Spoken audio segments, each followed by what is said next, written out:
Et bien le bonjour les amis, on se retrouve dans cette nouvelle vidéo du retour d'Ursula. Oui, on va regarder les petites cartes qu'il y a eu, les premiers spoilers de la 4e extension de l'Orcana. Et on commence tout de suite. Alors, on a une nouvelle licence qui arrive, alors peut-être qu'il y en aura d'autres hein, sur ce set 4, il y aura peut-être d'autres licences qu'on n'a pas encore vues qui arriveront, c'est fort probable, mais pour l'instant du coup on a ce fameux Encanto. Et bien sûr on avait d'autres licences qui étaient déjà présentes dans les autres extensions. La petite sirène elle est là depuis le début, et puis Fantasia lui je crois qu'il est arrivé dans le set 3 du coup. Si je dis pas de bêtises, on va commencer avec cette première carte d'Ursula. La Ursula, hein, voilà, déjà elle met un peu l'ambiance, c'est une légendaire, voilà, coûte 7, tu vois, c'est cher, hein, tu vois. C'est une 4-7 qui est ancrable du coup, qui fait gagner 3 points de l'or, donc ça rappelle un petit peu celle de premier chapitre qui fait gagner 3 points de l'or avec 7 en volonté. Il me semble qu'elle a 7 en volonté, sauf qu'elle a 2 en force pour celle du premier chapitre, il me semble. C'est une floatborn, donc du coup elle va avoir un coup d'alter de 5, et là, là ça devient intéressant parce que on a des petites Ursula, hein, voilà, en vert par exemple, voilà, on les connaît. Donc mine de rien, ça sera quand même assez rapide à jouer quand même, une carte comme ça. Et pour les capacités, chaque fois que ce personnage est envoyé à l'aventure, choisissez un personnage et épuisez-le. Et l'autre Ursula qui peut être utilisé pour bien faire le combo, c'est la Ursula en mode mariée, je sais plus comment elle s'appelle, celle-ci j'ai un trou de mémoire, mais c'est une carte non ancrable pour 3, c'est une 3-3 qui dit que dès qu'elle part à l'aventure, eh bien vous choisissez un personnage adverse, et du coup ce personnage ne peut pas se redresser au début du tour adverse. Donc avec les deux, vous avez moyen de dire bah ça tu l'épuises, et puis bah voilà, ça tu le redresses pas. Voilà. Et pour la deuxième capa, les autres personnages ne peuvent pas être épuisés pour chanter des chansons, alors y compris vos personnages, attention. Du coup, vous sabotez également, donc voilà, c'est à double tranchant, soit vous jouez pas de chansons, et du coup, voilà, vous êtes gagnant, soit vous en jouez, mais du coup, faut pas l'avoir sur le board celle-là, donc voilà, voilà, c'est minutieux, mais oui, c'est minutieux. Ensuite, on a le trident de Triton, et pour sa capacité, c'est bannissez cet objet, choisissez un personnage, il gagne plus 1 en force pour le reste de ce tour, pour chaque carte que tu as dans ta main. Donc voilà, c'est une carte intéressante, mais c'est pas aussi fort qu'un crochet de Maui par exemple, parce que honnêtement celui-ci, bah, ce qui est dommage c'est que voilà, le trident vous allez devoir le bannir, donc du coup vous l'avez plus juste après quoi, ça c'est vraiment dommage.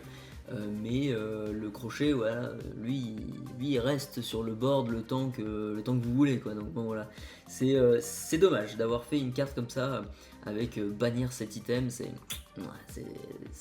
dommage. Ça manquait à ça d'être une rare ou une super rare, si vraiment c'était si on devait pas le bannir quoi, l'objet. Mais bon, c'est comme ça. Ensuite, on passe à la fameuse Ariel. Pour le coup, c'est une carte qui est quand même assez badass déjà. Pour 6 ancrable, une 3, 8, 8, donc c'est déjà chaud à gérer. Alter 4. Alter 4, ça vous dit quelque chose? Une petite Ariel qui coûte 3, qui va vous faire chercher une chanson dans votre deck, et ensuite bah voilà, tour suivant, bon, une grosse Ariel, tu vois. Et voilà, ça l'or à 2 aussi. Et pour la capacité, c'est chaque fois que vous jouez une chanson, vous pouvez payer 2 d'encre.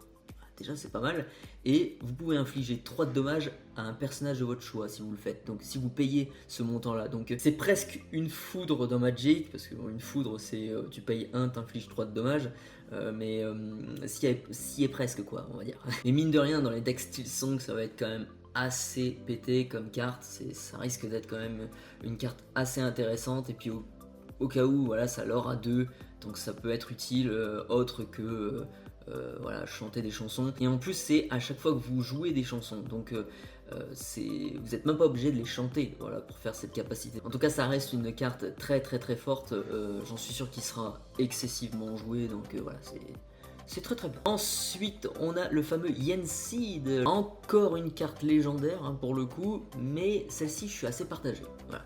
Je suis content de le voir, le personnage, machin, c'est bien, c'est du Fantasia, ça marche avec les balais et compagnie, mais c'est ça le hic, c'est que ça marche avec les balais.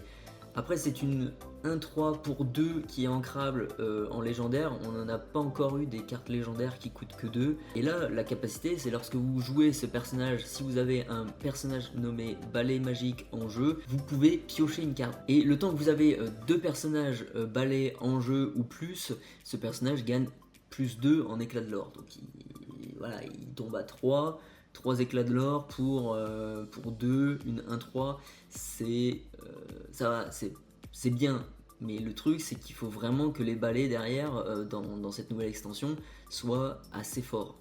Disons que pour l'instant on n'a pas du tout de balais qui coûtent 1 d'encre. Typiquement ça pourrait être pour 1 une 1-3 ou pour 1 une 2-2. Voilà, ça pourrait être possible ce cas de figure d'avoir cette carte là dans la prochaine extension, mais voilà, on ne sait toujours pas, on verra bien avec les spoilers. En tout cas c'est intéressant mais c'est pas foufou quoi. J'attends de voir avec impatience les balais qui vont nous sortir et puis le deck qui vont nous sortir aussi dans le produit, les quêtes des illumineurs, où là il y a un deck vraiment avec Yensid et le Mickey sorcier. On verra à ce moment là si c'est intéressant ou non. Ensuite du coup comme je le disais, bah voilà, il y a le Mickey Mouse, on passe à celui-ci. C'est pareil, ça c'est un personnage qui va marcher avec les decks balais et basta quoi. Voilà, c'est pas foufou. Après c'est une 3-4 pour 5 qui a résiste 1, mais bon les stats ne sont pas folles quoi, enfin vraiment. Et puis un shift 3 sur un Mickey, je crois pas qu'il y ait de Mickey qui coûte 1 ou 2, je me souviens plus exactement, je crois que peut-être que je fais une erreur, mais de mémoire comme ça je vois pas de Mickey qui coûte 1 ou 2. Donc voilà, c'est assez particulier ici. Et lorsque vous jouez ce personnage, choisissez un personnage et infligez-lui un nombre de dommages égal au nombre de balais en jeu. C'est des decks qui vont marcher avec des balais, et voilà, si les balais sont pas bons, ces cartes là ne seront jamais jouées quoi. Donc bon, je demande à voir. Ensuite on passe au Félix Madrigal. Alors lui c'est le père de famille enjoué, hein, enjoué, oui. Et lui c'est une simple 2-4 pour 3, qu'il aura 2. C'est un body costaud on va dire, et qu'il aura 2, ça rappelle un petit peu la Wendy, mais un petit peu plus forte, mais un peu plus chère aussi. Donc bon voilà, c'est pas des cartes faux folles, mais c'est quand même bien à avoir. On sait jamais pour le deck building derrière, si un jour on a besoin d'une carte comme ça, eh bien on l'a maintenant. Ensuite on a j'allais dire sa femme, mais absolument pas. On a Julieta Madrigal. Et oui, alors là par contre là elle est intéressante. C'est une version de réponse guérit les blessures, mais en version moindre, hein, voilà, hein, une version plus petite, une version low cost j'ai envie de dire. Ceux qui peuvent pas mettre voilà, malheureusement 50 balles ou 40 balles, 30 balles dans une carte, eh bien il y aura une alternative. Cette carte vous permet, lorsque vous jouez ce personnage, vous pouvez choisir un personnage et lui retirer jusqu'à 2 jetons dommages, et si vous le retirez ainsi des jetons dommages, eh bien vous piochez une carte. Donc c'est pour ça que je vous disais que ça rappelle vachement la réponse guérit les blessures, parce qu'elle fait exactement la même chose, sauf qu'elle vous fait piocher un petit peu plus de cartes, et elle peut retirer des jetons dommages, elle peut en retirer un jeton dommage supplémentaire. Donc ça c'est rien du tout, mais pour le coup vous piochez un peu plus avec la réponse. Là c'est un truc qui coûte 1 de moins en encre, et c'est ancrable en plus, donc c'est très très bien. C'est une 1-4, donc c'est légèrement moins fort en volonté que la réponse. Salor à 1, c'est un peu moins fort par rapport à la réponse exactement, pareil, hein, donc voilà, c'est une très très bonne carte, c'est une très très bonne carte Unco.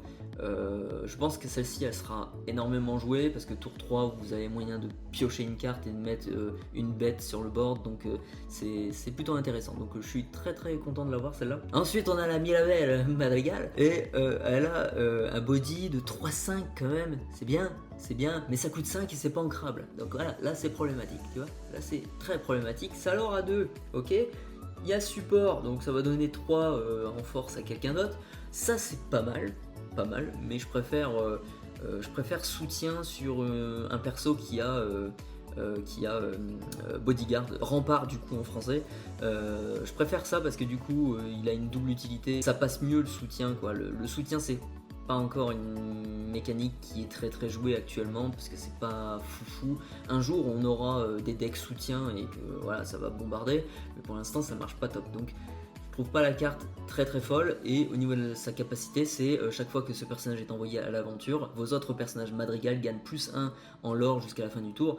Et là pareil c'est une carte tribale quoi, voilà ça va marcher avec les personnages madrigal et basta quoi. Donc c'est un peu comme les balais, voilà, ça marche entre eux et c'est bien. Après ça pousse les gens à vouloir faire des decks tribaux comme ça, avec des madrigals ou alors avec des balais ou alors avec des princesses et compagnie etc. Mais c'est pas foufou ce truc là, bon dommage. Et ensuite on a une autre Mirabelle, Madrigal, c'est une 2-2 pour 2 qui fait gagner un point de l'or et qui a soutien également. C'est pas, voilà. Qu'est-ce que vous en pensez vous? Moi je trouve pas que c'est foufou. Le seul truc intéressant là-dedans c'est le texte d'ambiance et puis l'illustration qui pour le lore est assez intéressante. Mais on verra ça un petit peu plus tard. Et ensuite on a Bruno, bah on ne parle pas de Bruno, donc on ne parle pas de Bruno, mais elle est quand même chouette, je vous invite à aller la lire, mais on ne parle pas de Bruno, donc voilà, c'est pas comme ça. Ensuite on a Dolores Madrigal, Dolores, qui entend tout, qui entend tout. Alors c'est une 3-3 pour 4 en encre, c'est ancrable, ça fait gagner 2 points de l'or, mine de rien, c'est très bien. Et lorsque vous jouez ce personnage, si un adversaire a un personnage épuisé en jeu, vous pouvez piocher une carte. Faut-il qu'il ait un personnage épuisé, mais voilà, tour 4, à votre tour 4 en tout cas, s'il n'en a pas, c'est presque impossible. Voilà, c'est possible, mais presque impossible, tu vois. Et ouais. Donc c'est ma foi assez intéressant, ça vous fait piocher pour 4, c'est un peu cher quand même pour 4, mais il y a un body derrière, et il y a un perso sur le board, donc il y a une capa, elle s'active, elle est bien, elle est cool, elle est sympathique. Louisa maintenant, Louisa la fortiche, elle a charge, c'est tout. C'est tout. Alors c'est pas une carte qui est assez intéressante, hein. On a, voilà, pour comparer, on a Madame Mime Renard qui a à peu près, enfin qui a les mêmes stats, c'est une 4-3, elle vous oblige à reprendre, à bounce une carte, donc du coup à reprendre une carte de votre board dans votre main, mais c'est fort. Madame Mime Renard c'est même très bien quoi. Là pour le coup vous payez 1 de plus, vous avez une carte qui vous permet pas de bouncer, vous avez une carte qui n'est pas ancrable. Ah, c'est pas top, c'est pas foufou comme carte. Ensuite on passe à Hercule. Un Hercule classique, là c'est le storyboard, hein. Je sais pas si on avait déjà un Hercule storyboard jusqu'à maintenant, faudrait que je check, à voir. En tout cas il a bodyguard et résistance +1, donc rempart en français.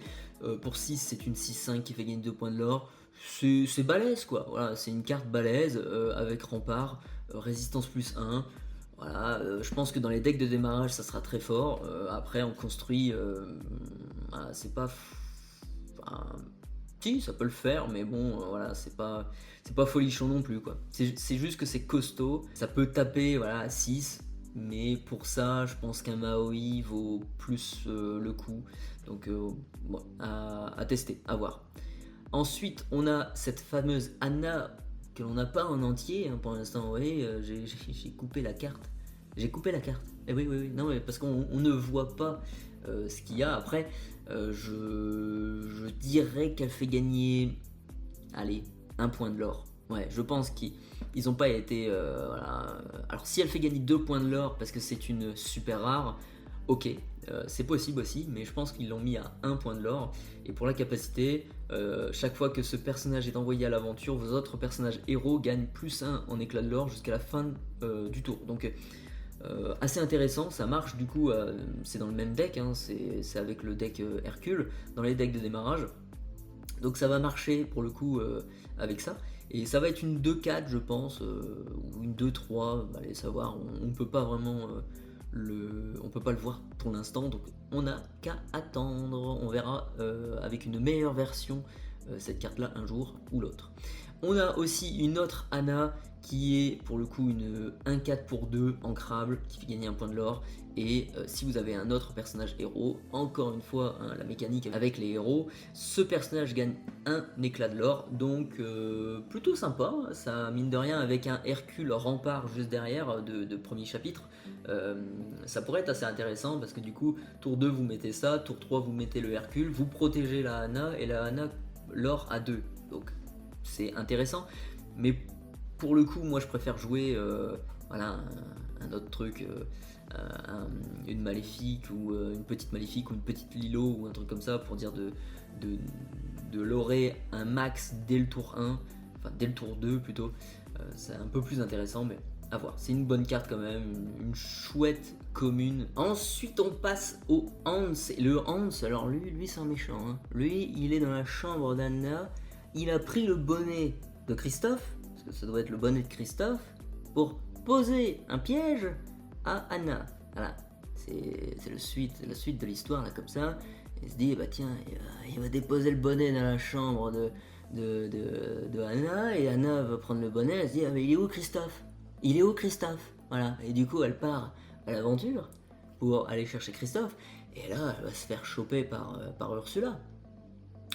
Ah oui. Enfin bref, on regarde la carte, c'est une carte qui vaut 3 ancrable, une 3-2, ça fait gagner 2 points de l'or. Et lorsque vous jouez ce personnage, si vous avez une princesse ou une reine en jeu, et bien vous gagnez un point de l'or. Ça c'est sympa aussi, ça permet de jouer tribal, hein, encore une fois, un jour on aura des decks princesses et des decks reines, peut-être admettons, des trucs comme ça s'appelle des decks tribal, et ça serait plutôt intéressant, voilà, il y en a déjà quelques-unes de cartes comme ça qui boostent certains types de personnages, c'est très très bien. Ensuite on a la Daisy Duck, qui est la Daisy Duck, bah, très simple, hein, pour 1 c'est une 1-3 qui fait gagner un point de l'or, qui ressemble totalement en tout cas à Olaf, Flynn Rider, la Mini et la Tiana aussi en acier. Donc du coup là on a eu la carte en ambre, en version ambre, il nous manque plus que la carte 1-3 pour 1 qui est ancrable pour Saphir, et du coup on aura les 6 couleurs avec des cartes comme ça. Ils sont quand même pas mal, c'est des cartes qui par exemple dans le deck contrôle qui est beaucoup joué avec le Olaf notamment et la Mini, c'est des cartes assez intéressantes à jouer tour 1 pour essayer de contrer les decks aggro. Donc voilà, on en a maintenant une en ambre et c'est très très bien. Ensuite on a une réponse qui est pas faux folle. Alors l'illustration est sympathique, elle marche avec le Pascal, et le truc c'est que même si elle marche avec le Pascal, elle est pas si forte que ça non plus quoi. Tant que vous avez un personnage nommé Pascal en jeu, ce personnage gagne hors d'atteinte. Ok, alors la réponse va avoir hors d'atteinte. Le Pascal, lui, il a évasive, donc insaisissable, le temps qu'il y a un autre personnage d'ailleurs. Donc oui, ok, vous allez avoir une hors d'atteinte et une insaisissable, ouais, mais l'insaisissable, elle est pas forte. Du moins pour l'instant, peut-être qu'ils vont nous sortir un Pascal dans l'extension qui est légendaire, qui pète tout, littéralement tout devant lui, peut-être. Peut-être, mais un Pascal floatborn, un Pascal sauvage, tu vois, un Pascal sauvage, c'est possible, c'est possible. En tout cas, c'est une carte qui fait gagner 3 points de l'or, là c'est intéressant, mais ça coûte 5. 3 points de l'or, vous avez la chenille qui vaut 3 en encre, donc voilà, il y a beaucoup mieux quoi, que cette carte. Donc voilà, c'est une carte rare, mais pas folle. Pour moi, pas folle. Et là, par contre, on tape sur un truc assez costaud. C'est un dingo qui a charge et qui arrive tour 4, potentiellement peut-être tour 3 si vous avez quelque chose pour le jouer un peu plus rapidement, et c'est une 2-4 qui va taper tout de suite, et lorsqu'il défie un autre personnage, vous allez gagner 2 points de l'or. Donc déjà il vous fait gagner du lore, et en plus il vous permet de taper des persos adverses. Donc c'est assez sympa quoi, donc c'est vraiment une carte très très intéressante, et au cas où en plus elle fait gagner 1 point de l'or, franchement voilà, c'est une carte, je pense, l'une des meilleures cartes que l'on a vues jusqu'à maintenant, dans les premiers spoilers du moins, donc ça revient assez souvent hein, d'ailleurs, cette carte est très très appréciée. Ensuite, on a une Mulan, encore une fois très appréciée, la meilleure Mulan je pense qui existe jusqu'à maintenant. C'est une légendaire, une 2-6 pour 6 qui a un coût d'alter de 5, donc ça c'est très bien, ça l'aura 2, ça c'est bien aussi, mais lorsque vous allez jouer ce personnage, si vous allez utiliser le coup d'alter, et bien elle gagne plus 3 en force, donc déjà elle arrive comme si elle avait charge, admettons entre guillemets, donc du coup elle va pouvoir défier tout de suite. C'est une 5-6 déjà, donc 6 c'est bien, ça va permettre de bien encaisser déjà, hein, elle pourra encaisser pas mal de dégâts, et en plus, durant votre tour, chaque fois que ce personnage inflige des dommages à un autre personnage via un défi, choisissez jusqu'à 2 autres personnages et infligez-leur le même nombre de dommages. Donc elle va infliger 5, et là après, vous allez choisir 2 persos, et ben lui et lui, ils prennent temps. Voilà, c'est un truc de malade. Donc là encore une fois, on a une carte de gestion, mais de malade. Donc déjà, elle inflige 5 à un personnage adverse, et ensuite vous allez pouvoir infliger 5 de dommages jusqu'à 2 autres personnages, donc 5 à lui et 5 à lui. Donc en un tour, vous avez infligé 15 points de dommages à potentiellement 3 personnages. C'est assez puissant, hein, c'est costaud, hein, c'est vraiment l'une des meilleures cartes anti-bet qui existent, hein, jusqu'à maintenant. Je pense très fortement que ça va être une carte excessivement jouée dans tous les decks contrôle. Vous allez avoir des Mulan qui vont arriver. S'ils nous mettent des Mulan rouges qui vaut 4 ou 3, autres que celles qu'on a déjà eues dans l'Ascension des Floodborns, ça risque d'être assez intéressant. À voir. J'ai très hâte de découvrir la suite des spoilers. Pour finir, on regarde une carte qui sera dans le coffret, enfin dans le quête des Illumineurs, le coffret qui remplace le coffret cadeau de la nouvelle extension, qui fait partie du deck d'Ursula. C'est une 7-4 pour 5 ancrable et qui fait gagner 2 points de l'or. C'est assez costaud. D'ailleurs, on peut reconnaître le capitaine Crochet dueliste, hein. C'est la carte qui vaut 1 en encre, hein, de premier chapitre. Il s'est fait envoûter le mec, hein, voilà, pas de chance quoi. J'ai très hâte de voir qu'est-ce que ça va donner la quête des mineurs et comment on pourra jouer le deck d'Ursula. Est-ce que ça sera une carte gratos à tous les tours? Tu mets un personnage sur le board gratuitement à tous les tours, des trucs comme ça. Enfin voilà, on verra bien comment ça marche. J'ai très hâte de découvrir ça et pouvoir me confronter à cette belle dame, hein, voilà, pour essayer de sauver l'avenir du Grand Illuminarium et de l'Orcana. Eh oui. Et on a également des cartes champ de bataille dans ce nouveau coffret. C'est des cartes géantes, il y en a 4 différentes, et c'est des cartes qui vont imposer quelque chose dans le jeu, quoi. Voilà, vous avez 2 modes de difficulté, le facile et puis du coup le moins facile, le difficile.